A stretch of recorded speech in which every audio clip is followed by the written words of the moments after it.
So as promised, here's the leg day guide. So as usual, we start with our squat pattern. Now the objective for squat is to achieve knee flexion, which is just this sideways motion. So as much as you can maximize knee flexion, you will maximize quad activation. So a leg press, hack squat, pendulum squat, barbell squat, any type of squatting pattern or leg press will train your quads. But we'll specifically talk about the barbell squat because this is the most technique dependent compared to all the others that I just mentioned. So a squat has 1, 2, 3 stages. First is the unrack. When you're going to unrack, you need to make sure it's a proper stable unrack, otherwise you risk falling over. So you start with a big brace, and what a brace really is just pressure inside. So as a technique, to side, push your fingers in and breathe in to push them out. See? So try it yourself. When you do that and you can achieve that amount of abdominal pressure, it means you have a good brace, and that is what really gives you the support for your spine and your abs to go down to the squat. So once you get in a good brace, you unrack, step forward, step backward, that's completely your choice. And once you take your steps and you're a good distance away from the rack, usually 2 steps, what you do next is get your feet into almost a hip stance, hip level stance. So you get into a hip stance. If you want, you can go wider, point your toes outwards and sink into the squat. And a common mistake that people make here is rounding the back.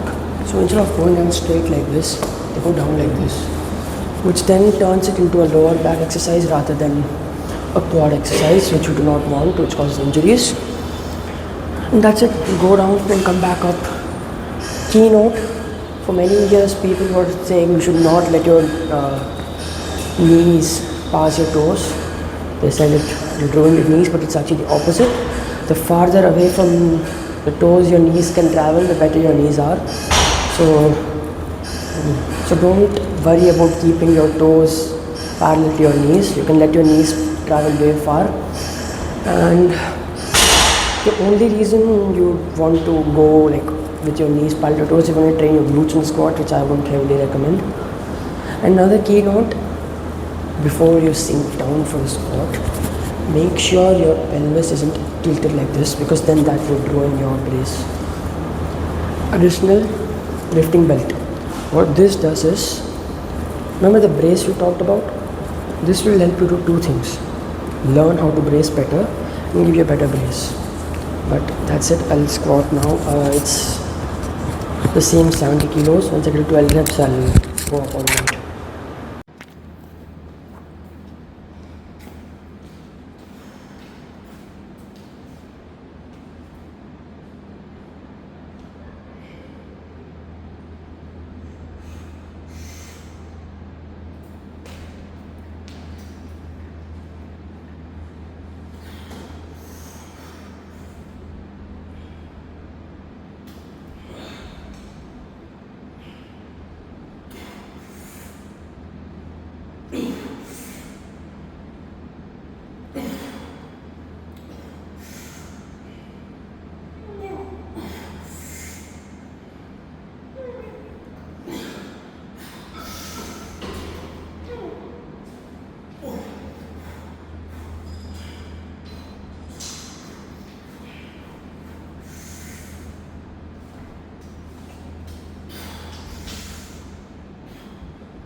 to the next movement is the hip hinge. Now I have spoken many times about this, but since it's a cumulative guide, I'll reiterate once again. The hamstrings are biarticular, which means they cross two joints. That is, they have two functions. The first one is hip hinge, where your hips do this. Second is knee flexion. Let me explain, which is this. The difference with the knee flexion for quads and knee flexion for hamstrings is there is also hip movement in squats. So this, now notice how there is an angle being changed here, whereas this is a different form of angle changing, where this remains stable and that is the mover, whereas for the quads you're moving both at the same time. And this is why RDLs are not the best for hamstrings, because once you go to a certain point, you start bending your knees, they're basically just resembling a squat. But squat isn't a hamstring exercise, is it? Because when you're doing squats, your hamstrings do work. But what happens is they lengthen at the hip and shorten at the knee. So you're doing this, it's lengthening from here but shortening from here. So it's just this. There is no net change in muscle length, which means there is no activation of the said muscle. Which is why when we're doing a hamstring focused hinge movement, we want to keep our knees as straight as possible so as to just hinge and activate the hamstrings. Now you have a choice. You can completely skip this exercise because leg curls will activate the same muscles, but it's not at the same extent as this does, because this activates out of the 4 parts of the hamstring, it activates 3, while the leg curls activate 4. But this is a greater, you would say, emphasis on the 3 muscles being activated. Of course, if you don't want to do this because you have some sort of lower back injury or something, if you don't like exercise, you can totally skip it, just do leg curls. That's your choice up there. But yeah,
So now that we're over squats, SLDLs and leg curls, what's left is leg extensions, which is,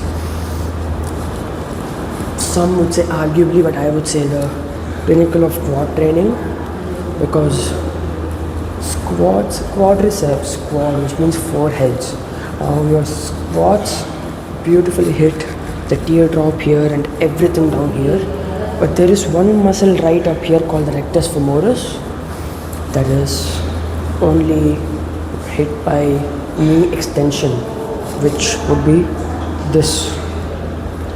Now the reason is, in squats our hip moves with our knee, but the rectus femoris needs a stable hip and an extending knee to work. Hence leg extension, where our hips are attached to the seat. We just focus on extending our knees.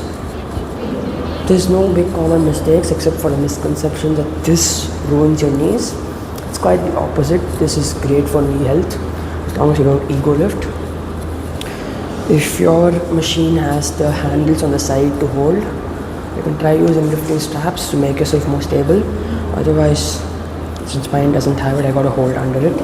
Always have some sort of hold so that you can maximally focus on just hitting your quads rather than having to stabilize.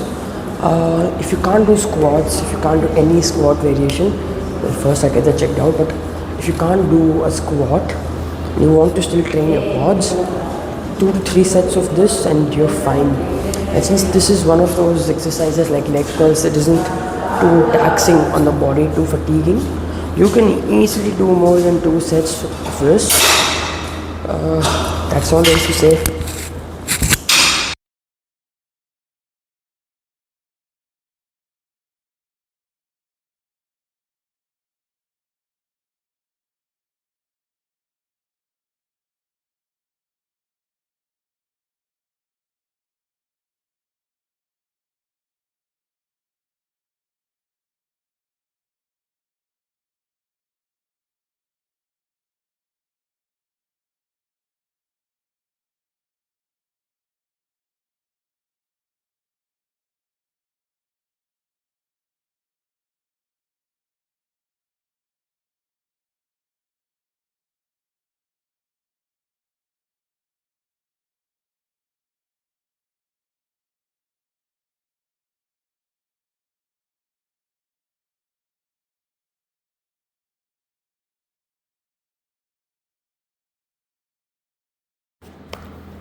So, bit of a late lift today.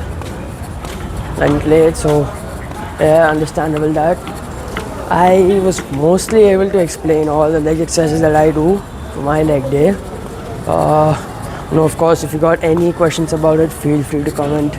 But nothing else to do anyways, I'll straight up answer it. But it's a good leg day and didn't really get any rep progressions or weight progressions, but still went by well enough that I don't feel too bad about it, so that's a plus. Squats felt great. I really liked how they felt, especially with that, now that I'm a belt back.